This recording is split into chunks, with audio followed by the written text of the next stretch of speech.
इस कहानी के शुरू में हम एक कपल को देखते हैं जिनमें वाइफ का नाम जेलन था। वो दोनों एक समंदर किनारे बीच पर आए हुए थे। ये दरअसल यहाँ पर छुट्टियां मनाने आए हैं और समंदर किनारे ये जिस घर में रह रही थी वो लगभग पानी के ऊपर ही था, जो पूरा का पूरा लकड़ी का बना हुआ था। असल में कुछ वक्त पहले ही जेलन की बच्चे की मौत भी हो गई थी, जिस वजह से वो बहुत ज्यादा टेंशन में रहती है। मगर क्योंकि उसका हस्बैंड उससे बहुत प्यार करता है, इसीलिए वो उसका बहुत ख्याल रखता है। जिसके बाद अब ये दोनों गोता लगाने पानी में जाते हैं। जिस दौरान जेलन के हस्बैंड की टांग में चोट लग जाती है, जिससे उसका खून बहने लगता है। अब खून देखकर वो एकदम घबरा जाती है, क्योंकि उसे दोबारा से अपना माजी याद आ गया था, जब उसके बच्चे की पैदा होने से पहले ही मौत हो गई थी। मगर इस बार भी उसका हस्बैंड उसे संभालता है और वापस घर में ले जाता है। अब जब जेलन अपने घर में बात कर रही थी तो खबरों में दिखाया जाता है कि समंदर में एक बहुत बड़ा तूफान आने वाला है, मगर ये इस बात पर ध्यान नहीं देते। और फिर रात को जब ये सो रही थी तो समंदर की बड़ी बड़ी लहरें इनके घर से टकराना शुरू हो जाती है। अब शुरू में तो इन्हें ये आम बात लगती है,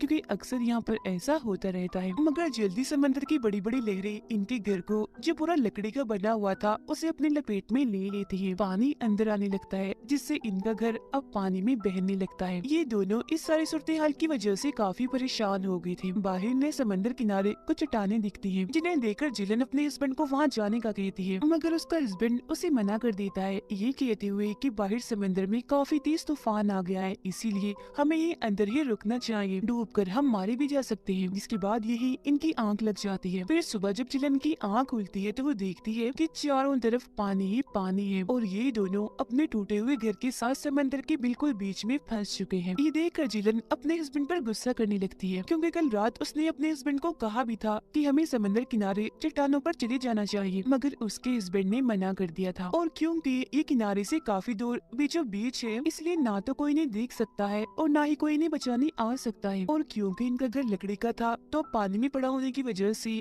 वो भी धीरे धीरे खराब हो रहा था, इसलिए जल्द से जल्द इन्हें यहाँ से निकलने का कोई ना कोई रास्ता ढूंढना होगा। लेकिन उसके हस्बैंड की टांग पर तो काफी गहरी चोट थी, इसीलिए वो तैर नहीं सकता था। इन्हें भूख और प्यास का भी एहसास हो रहा था, लेकिन सब कुछ डूब जाने की वजह से अब इनके पास ना तो खाने के लिए कुछ था और ना ही पीने के लिए पानी था। तब उसका हस्बैंड कहता है कि तुम्हें नीचे जाकर देखना होगा, वहाँ खाने पीने की जरूर कोई ना कोई चीज मौजूद होगी। अब हालांकि जिलन को पानी में जाने से डर लगता है, मगर फिर भी वो पानी में चली जाती है, जहाँ से वो एक बैग अपने साथ लाती है जिसमें पानी था। उस पानी को वो अपने हस्बैंड को पीने को देती है ताकि उसकी तबीयत कुछ ठीक हो सके। अब उसका हस्बैंड कहता है कि तुम फिक्र मत करो, मुझे पूरा यकीन है हमें कोई ना कोई ढूंढने यहाँ जरूर आएगा। अब वो यहाँ बोतल में जो पानी था उसे सूरज की तरफ करती है और सूरज की किरणों से आग धुआं पैदा करने की कोशिश करती है, ताकि धुएं को देखकर कोई इन्हें बचाने के लिए आ जाए। मगर इनका ये प्लान कामयाब नहीं हो पाता। अब ये इतनी बड़ी मुसीबत में फंसी हुई थी, मगर फिर भी हौसला रखती है और काफी खुश थी, और ऐसे ही फिर ये वहीं लेट जाती है। अब तभी इन्हें हेलीकॉप्टर की आवाज सुनाई देती है, जो सुनकर जिलन बाहर आती है और देखती है कि सच में आसमान में हेलीकॉप्टर उड़ रहा है। मगर किस्मत वो इनसे काफी दूर होता है, इसीलिए वो हेलीकॉप्टर वाले इन्हें नहीं देख पाते। तो जिलन की आंखों के सामने ही वहाँ से वो चले जाते हैं। हालांकि वो चीख रही होती है, चिल्ला रही होती है, उन्हें बुलाने के लिए हाथ भी हिला रही होती है, मगर वो इसे देख ही नहीं पाती। कुछ ही देर के बाद फिर वो देखती है कि इनसे कुछ ही दूरी पर एक शिप है। इस बार भी वो उन्हें बुलाने के लिए हाथ हिलाती है, चिल्लाती है, मगर दूरी होने की वजह से शिप वाले इन्हें नहीं देख पाते। इतनी ही देर में उसके हस्बैंड की भी आंख खुल जाती है, जो बोतल से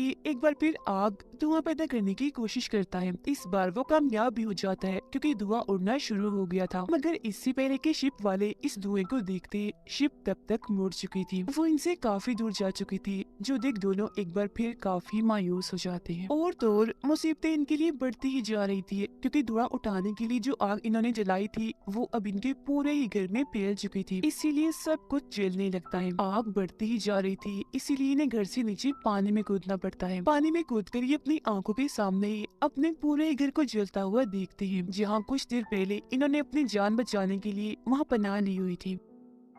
इनके सामने कुछ लकड़ी के टुकड़े थे, जिनके सहारे ये पानी में तैरते हैं। मगर क्योंकि उसके हस्बैंड की टांग पर गहरी चोट है, जिससे उसका खून बह रहा था, तो खून की स्मेल से शार्क वहाँ आने लगती है, जिन्हें देख वो कहते हैं कि हमें जल्दी लकड़ी के किसी बड़े टुकड़े पर बैठना होगा। आसपास देखने पर इन्हें लकड़ी का बड़ा सा टुकड़ा अपने से कुछ ही दूरी पर दिख भी जाता है, और अब इससे पहले कि शार्क्स इन पर हमला करके इन्हें अपना शिकार बनाती, ये जल्दी से उस लकड़ी के ऊपर चढ़ जाती है, जहाँ वो शार्क्स भी इन तक पहुँच जाती है। मगर ये लोग देखते देखती है कि ये शार्क्स नहीं बल्कि ये तो डॉल्फिन्स हैं। इसीलिए ये हंसने लगते हैं क्योंकि वो इन्हें शार्क्स जो समझ रहे थे। अब ये दोनों उस लकड़ी के टुकड़े के ऊपर ही लेट जाते हैं और मदद आने का इंतजार करने लगते हैं। जेलन कहती है कि सब मेरी वजह से हुआ है, क्योंकि अगर मेरा बच्चा ना मरता, मैं टेंशन में ना आती, तो हम लोग यहाँ छुट्टियाँ मनाने कभी भी ना आते। जिस पर उसका हस्बैंड कहता है कि इसमें तुम्हारी कोई भी गलती नहीं है, हिम्मत मत हारो, हम यहाँ से जिंदा जरूर निकलेंगे और एक बार फिर खुशी खुशी जिंदगी गुजारेंगे। अब बातें करते करते ये लोग वही सो जाते हैं। और जब जेलन की आँख खुलती है तो वो ये देखकर काफी घबरा जाती है कि उसका लकड़ी का टुकड़ा उसके हस्बैंड की लकड़ी के टुकड़े से अलग होकर काफी दूर जा चुका है। साथ ही तेजी से उसके हस्बैंड की टांग से खून निकल रहा है जो पानी में हर तरफ फैल चुका है। उसके हस्बैंड की तबीयत खराब होती जा रही थी तो वो कैसे भी करके उस तक पहुंचना चाहती थी, इसीलिए वो पानी में कूदकर एक छोटी लकड़ी के सहारे अपने हस्बैंड के पास जाने लगती है। मगर अब यहाँ सचमुच शार्क्स भी आ चुके थे खून को सूंघ कर, इसीलिए वो इन पर हमला कर देती है, जिससे उसका हस्बैंड भी अपने लकड़ी के टुकड़े से नीचे गिर जाता है। मगर किसी तरह जेलन लकड़ी के टुकड़े पर चढ़कर अपने हस्बैंड को भी ऊपर खींचने की कोशिश करती है, पर तब तक शार्क कई बार उस पर हमला कर चुकी होती है, जो देखकर जेलन एक छोटी लकड़ी के टुकड़े को चप्पू बनाकर उस बड़ी लकड़ी के टुकड़े को दूर ले जाती है, जिस पर वो खुद सवार है और उसका हस्बैंड उसके सहारे लटका हुआ है। और क्योंकि वो बहुत ज्यादा थक चुकी थी, इसीलिए वही उसकी आंख लग जाती है। उसका हस्बैंड भी बेहोशी की हालत में उस टुकड़े के सहारे खड़ा होता है। मगर जब जेलन की आंख खुलती है तो वो देखती है कि हम समंदर किनारे हैं। वो काफी खुश हो गई थी, इसीलिए अपने हस्बैंड को उठाने की, जगाने की काफी कोशिश करती है, मगर लाख कोशिश के बाद भी वो नहीं उठता, जिससे वो समझ जाती है कि अब मेरे हस्बैंड की मौत हो चुकी है। इस बात से वो पूरी तरह सहम गई थी, टूट जाती है, इसीलिए उसे गले से लगाकर रोने लगती है, क्योंकि कुछ वक्त पहले उसने अपने बच्चे और आज अपने हस्बैंड को भी खो दिया। इस सब के लिए वो खुद को जिम्मेदार कहती है, क्योंकि उसके टेंशन लेने की वजह से उसने अपने हस्बैंड को कहा था कि वो इस आइलैंड पर आए ताकि जेलन का दिल बहल सके। और वो इतनी परेशान हो गई थी कि जोर जोर से चिल्लाने लगती है, जिस वजह से वहीं गिरकर बेहोश हो जाती है। सुबह जब उसे होश आती है तो वो देखती है कि मेरे हस्बैंड की लाश यहाँ किनारे पर नहीं है, क्योंकि समंदर की बड़ी बड़ी लहरें उसे बहाकर दोबारा पानी में ले गई होती है, जहाँ मौत है, यानी बड़ी बड़ी खूंखार शार्क्स है। अब तभी जेलन को पानी में अपने हस्बैंड की लाश देखी जाती है, और क्योंकि वो अपने कंट्रोल में नहीं होती, इसीलिए अपने हस्बैंड की लाश को वापस लाने के लिए पानी में जाने लगती है। इसी बीच एक शार्क उस पर हमला करके उसकी टांग को काफी जख्मी कर देती है, जिस वजह से वो खुद को संभालती है और वापस से समंदर किनारे आ जाती है। वो देखती है कि चारों तरफ धूल उड़ रही है, और फिर तभी उसकी नजर एक चट्टान पर जाती है, जिसे देख वो जल्दी से पर काफी मुश्किल से उस पर चढ़ जाती है। जहाँ तभी वो देखती है कि पानी में एक गोल कश्ती में एक आदमी लेटा हुआ है, क्योंकि वो मछुआरा है और मछलियाँ पकड़ने यहाँ आया है। उसे देखकर जेलन के चेहरे पर एक अलग ही तरह की खुशी थी, क्योंकि वो उसे अपने लिए एक उम्मीद लग रहा था। वो जल्दी से उसकी कश्ती में जाकर पहले तो उसे जगाती है और फिर समझाने की कोशिश करती है कि मेरे हस्बैंड की पानी में मौत हो गई है, क्योंकि वो काफी जख्मी थे और अब मैं यहाँ इस आइलैंड पर फंस चुकी हूँ, मुझे तुम्हारी मदद चाहिए। मगर वो आदमी पढ़ा नहीं होता, इसीलिए उसे इंग्लिश समझ नहीं आती, जो देख जेलन उसे बड़ी मुश्किल से समझाती है कि देखो मैं ये कहना चाह रही हूँ कि मुझे मदद की जरूरत है, जो कहकर वो उसे अपनी जख्मी टांग भी दिखाती है, जिस पर वो आदमी दवा लगाकर मरहम पट्टी कर देता है। अब क्योंकि वो मछुआरा है और मछलियाँ पकड़ने यहाँ आया है, इसलिए अपना जाल बिछाने के लिए वो पानी में कूद जाता है और समंदर की गहराइयों में जाने लगता है। नीचे आने के बाद अभी वो जाल लगा ही रहा था कि तभी शार्क उस पर हमला कर देती है। इससे पानी में हलचल होती है, जिससे जेलन समझ जाती है कि उस पर शार्क ने हमला कर दिया है, इसलिए वो चिल्ला चिल्ला कर उसे आवाज लगाती है, मगर आगे से उसका कोई जवाब नहीं आता। पर कुछ ही देर के बाद वो पानी के ऊपर आ ही जाता है, मगर जख्मी हालत में, और साथ ही पानी में खून फैला हुआ था, क्योंकि शार्क ने जब उस पर हमला किया था तो उसे काफी जख्मी कर दिया था। अब उसकी जान बचाने के लिए जेलन पानी में कूद जाती है ताकि उसे कश्ती के ऊपर चढ़ा सके, क्योंकि वो जख्मी है। पर अब शार्क दोबारा यहाँ आकर इन दोनों पर ही हमला कर देती है, जो देखकर जेलन तो जल्दी से कश्ती में आ जाती है, मगर इससे पहले वो उस आदमी को भी कश्ती में ला पाती, शार्क उस पर हमला करके उसे मार देती है, अपने साथ पानी में ले जाकर खा जाती है, जो देख जेलन को काफी दुख भी होता है और शार्क पर गुस्सा भी आ गया था, क्योंकि एक एक बार फिर वो पहले की तरह इस कश्ती में अकेली रह गई है। अभी वो सोच रही थी कि उसे क्या करना चाहिए कि तभी शार्क उस पर दोबारा से हमला कर देती है। इस कश्ती में जिलन को